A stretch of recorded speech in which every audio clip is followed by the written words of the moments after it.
Hey, welcome back to What is Ken Doing? Well, today is January 3rd, which is 3 days after I was supposed to have the video put up for the What is Ken Doing community law enforcement build. And we had a bit of a go-around with this one. You know, writers always say that their books kind of come to life and take on their own shape while they're writing them, and characters kind of dictate themselves what's going to happen. And I think that's correct in the model world also, because I've had a couple of builds this year that have just kind of fought, and this was definitely one of them. This car has been painted 3 times, and even this paint job is not a good one either. Various different things, everything from the car falling off the bench with wet paint on it to different kinds of paint not cooperating, and the top coat wrinkling under the bottom coat and that kind of stuff. So anyway, this one didn't finish the way that I had planned on it, and but I think it still looks pretty good. So anyway, here we go. This was a '69 Nova COPO that I converted to a 4-door for the police car. The 2 rules for the build was that the car had to be 4 doors and it had to have a police light on top. So anyway, this is what we come up with here. So obviously this one has kind of been through the ringer, and the police force has obviously used the life out of it, and so they are just trying to get whatever they can out of the car. So that's why it's for sale, and must be a southern one here. Maybe this is one from Colonel Rebstown here with all the red Georgia clay. I don't know, but anyway, the car is painted with just white Krylon, and then the doors are black Tamiya, and that's where my problem was, because the Krylon, I painted it, I let it sit for a couple of days, and it was good and hard, and then I put the Tamiya over top of it, and it blistered the Krylon right up, and it was too late to put it back in the bath to strip it again. So I did the best I could with sanding down all the wrinkles and getting it clean, and so in order to get the build finished even close to on time, we decided to just do the mud all over the car. So anyway, we've got, of course, the whip antenna on the back, and then the bubblegum machine. The bubblegum machine came out of the '65 Chevelle wagon kit, and it actually has that. And I was hoping that it would have the blue one as well, but it just had the one, so that's why we got just the one here. So, but overall, the build went reasonably well. I mean, this is a really nice kit. Everything fit well. The grill was a slightly out of shape, so when I epoxied that in, I had to sit there and hold it for a while to get it to hold. But you know, that was really the only thing that didn't fit properly, and even at that, it was only a little bit off. So tried a new product on this. It's not a new product, but it's new to me. The Testors stains.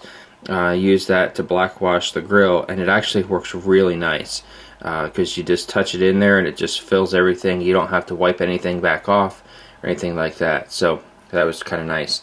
And the turn signal lenses are actually glued in with the amber paint, and the headlights are glued in with Testors clear clear cement and window maker, I think is what it's called.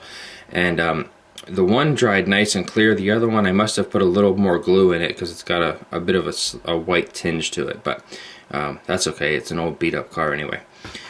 So my windshield wipers disappeared. I have no idea where they went, so they came out of a '66 Chevelle wagon kit, as did the second set of door handles. Let's see here. The windows are scratch built. I just put 2 in, just kind of like it was, you know, partially open on both sides, and I just glued the mirror base on. I didn't glue the mirror itself on. like it's been broken off. And you know, again, the car's been kind of beat up over the years. And the decals, the flag and the for sale decals, I actually made for a different project several years ago, and they were just left over. They're printed on an inkjet printer with the Tester's decal maker, and they worked well for this project because I put them on a white car.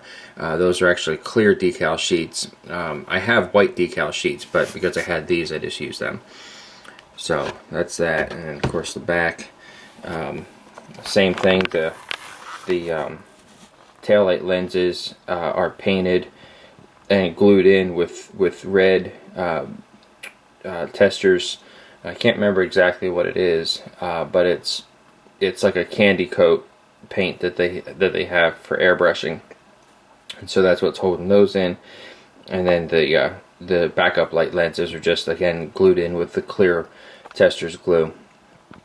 And let's take a look at the underside of the car here. Did the weathering underneath with everything, and you know, of course got the engine good and greasy and grimy. I used several different things, but again, I used that Tester's stain. I have a couple different colors of it, and the only thing I didn't like about it is that it does leave a bit of a shiny surface. So I probably should have gone back over that with some dull coat. I didn't have any, so that I kind of wish that it was a little bit more dull, but it still worked well, and I think it produced a pretty good result with that. So, and then the rest of the weathering is just several different colors of paint airbrushed on to kind of get a bit of a rusty look to it. Stock exhaust on the car, and basically everything is bone stock on this, with the exception of using a couple of parts from other kits. So but it really did work pretty well. So here's the inside the engine, again with the various different weathering, and wired the engine, plumbed a little bit of the engine as well. Oh, and there's a piece in there that I forgot to pull out. That's actually was just there just to hold the breather up. So we'll get that, pull that piece out of there. So, but okay, there we go. But yeah, there's the engine. It's 427, and you know, I don't know if police cars actually had 427s in them, but I know that they used big blocks a lot, and quite honestly, there's not a whole lot that's going to get past a 427 Nova. So that's it for the engine. I didn't do a ton of detail in there, just like I said, just the weathering and the wiring. And then the other thing, and I don't know if we'll be able to get the camera in there or not, so we'll give it a shot here. Didn't do a lot of interior detail. I did convert the car to an automatic, so that's just a piece of fine gauge wire to make the shifter handle on it. The dashboard has, you're not going to be able to see it, that dashboard has the decal for the instrument cluster, so I used that, and then picked out the knobs and switches and stuff with a little bit of silver dry brushing. So that's that. Now here's the thing with this, and I may have already said this in one of the videos, but the first time I had to strip this car after it got messed up, I put it in brake fluid, which works really well to get soft paint off, but the problem was that it also pulled my B-pillars out, and pulled all of my body filler out. So I had to re-glue the B-pillars, but one of them got so brittle that it actually broke in half when I went to put it back in. So that was a bit of an issue.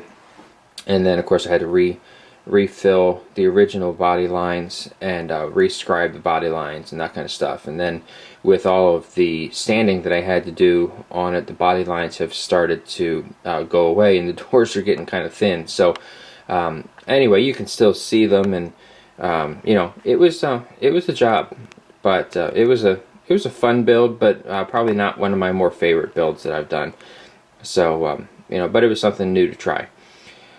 Well, anyway, that's it. I believe the next build that I'm going to be participating in is it's a snap build with Clint the Mad Modeler, and looking forward to that one. That actually starts on Saturday, starts tomorrow.